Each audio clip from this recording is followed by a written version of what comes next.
Vous avez entendu parler des événements de printemps arabe. Lors de ce printemps, le régime de Kadhafi a été renversé. Depuis lors, le peuple libyen souffre de chaos et de combats. Les médias audiovisuels jouent un rôle important dans ces combats. Ils participent à prolonger le conflit et retarder la phase de transition démocratique en diffusant des discours de haine. De nouveaux personnages sont apparus sur la scène et répandent leurs toxines à travers les médias. L'absence de régulation médiatique leur a permis de le faire, car les lois intérieures ne sont plus appliquées et de nouvelles lois ne sont pas été rédigées.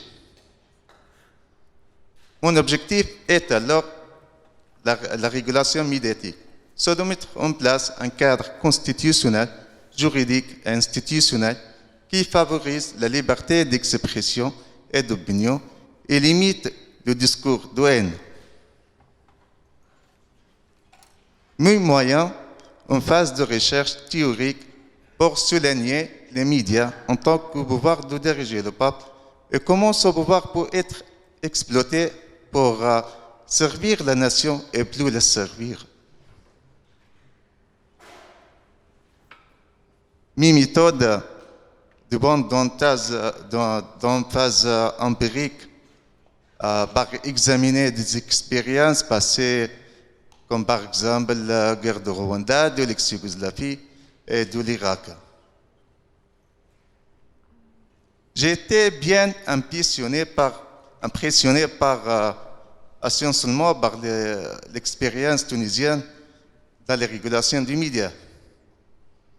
Bien que la Libye et la Tunisie sont des pays voisins et figurent parmi les pays du printemps arabe, mais la Tunisie est arrivée en transition démocratique solide, en grande partie grâce aux médias bien régulés après la révolution.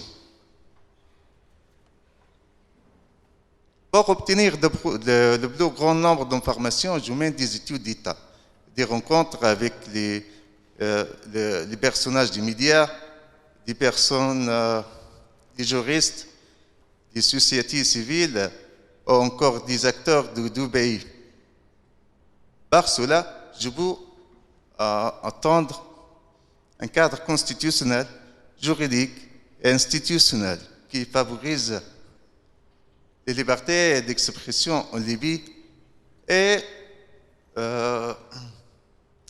permis les médias libyens à